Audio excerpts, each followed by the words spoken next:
मनोज जरांगे असा माणूस आहे की त्याच्या बंद खोलीमध्ये ज्या काही सिटिंग झाल्या, ज्या काही डीलिंग झाल्या, त्याला त्याच्या सहकाऱ्यांना काही माल मिळाला किंवा त्याच्या सहकाऱ्यांना काही टेंडर मिळाले की हा मनोज जरांगे शेतकऱ्यांचे, मराठ्यांचे, कष्टकऱ्यांचे, विद्यार्थ्यांचे प्रश्न सोयीस्कररित्या विसरून जातो, पुराव्यासह सांगतो.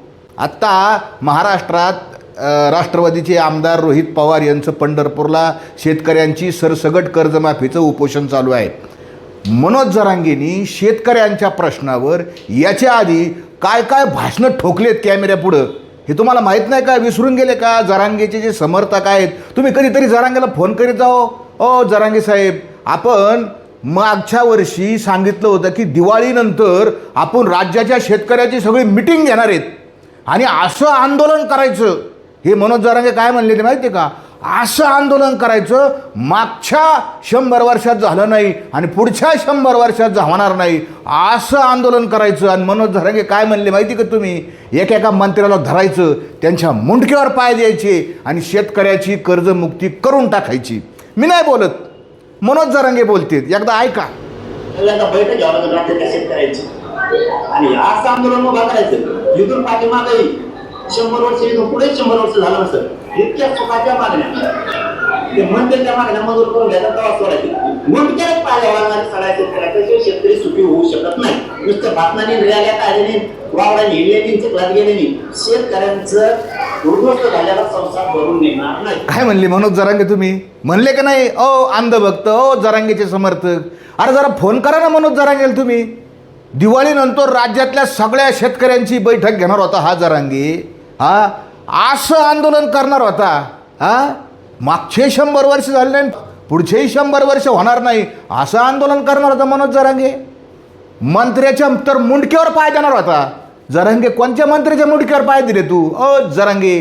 हा मंत्री बोलवायचे, त्या पांडुतारकच्या घरात घ्यायचे, दरवाजाच्या आतून कड्या लावायच्या, त्या मंत्र्याचं संग गुलू बोलायचं, तुमचे कामं करून घ्यायचे. जरांगे याच्याकडे बघून घेतो, त्याच्याकडे बघून घेतो.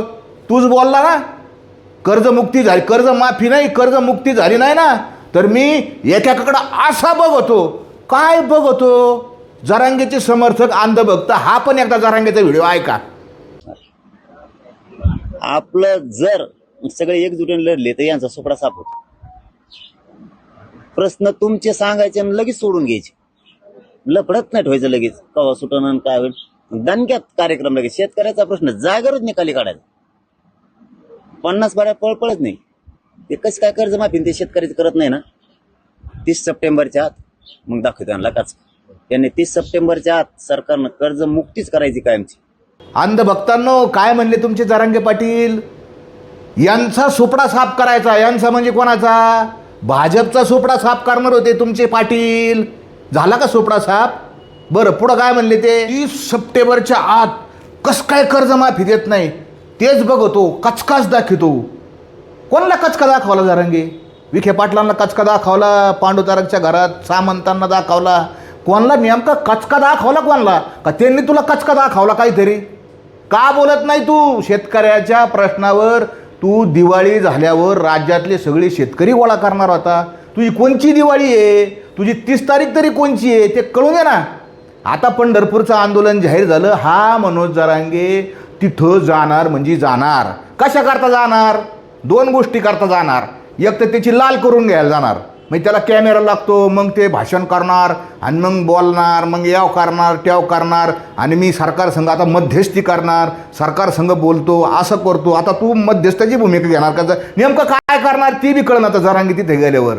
मनोज जरांगेंचं तुम्हाला अजून एक इतिहास मी सांगतो. त्याचा अजून एक, हा मनोज जरांगे नेमका सरकारच्या बाजूने कसा काम करतो हे तुम्हाला पुराव्यासहित सांगतो. मागं पुण्यामध्ये MPSCच्या विद्यार्थ्यांचं आंदोलन होतं. मनोज जरांगे तिथे गेला.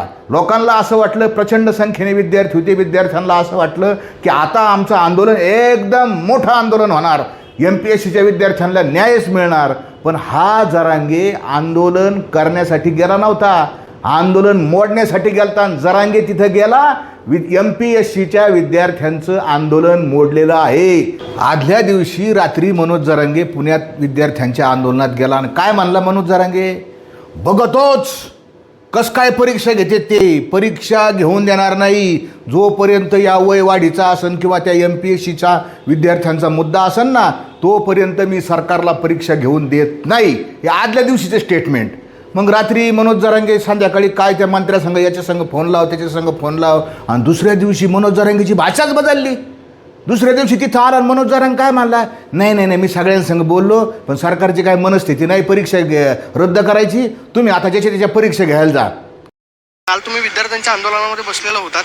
आज सुद्धा सकाळपासून विद्यार्थ्यांची गर्दी आहे. विद्यार्थ्यांचं म्हणणं आहे की जे वयवाढीचा मुद्दा आहे तो सरकारनं लवकरात लवकर मान्य करावा आणि परीक्षा जी आहे ती पुढे ढकलली जावी.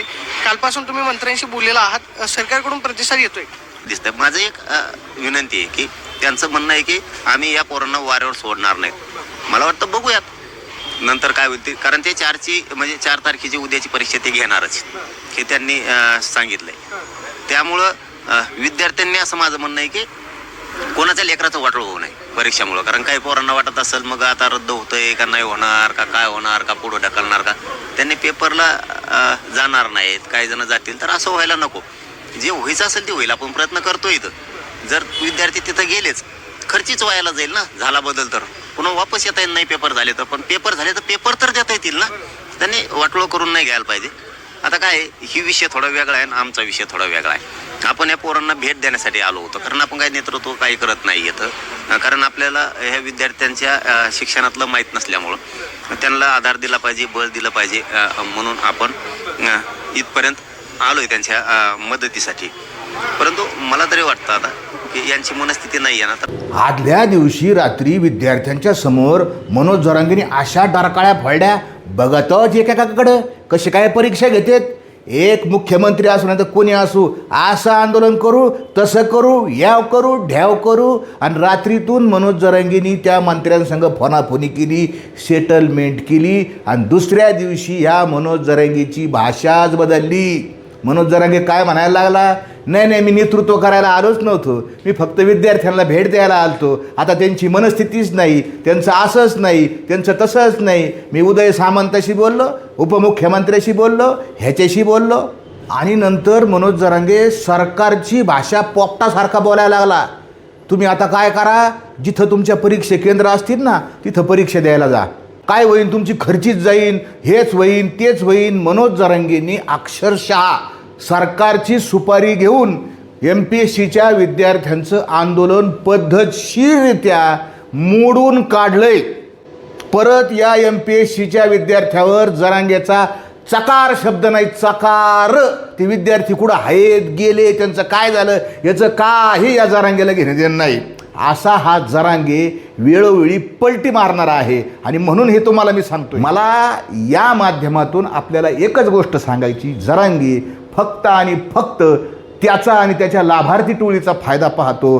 प्रत्येक आंदोलन किंवा प्रत्येक प्रश्न किंवा प्रत्येक घटना त्याची संधी म्हणून तो घेतो आणि स्वतःची इमेज ब्रँडिंग करतो स्वतःची लाल करतो आपल्या गावरान भाषेत. आणि मनोज जरांगे प्रत्येक वेळेस मंत्र्यांना घरात घेतो आतून कड्याला येतो त्यांच्यासंग गुलुगुलू बोलतो स्वतःचे स्वतःच्या लाभार्थी टोळीचे फायदे करून घेतो. याच्यापेक्षा मनोज जरांगे काही करत नाही.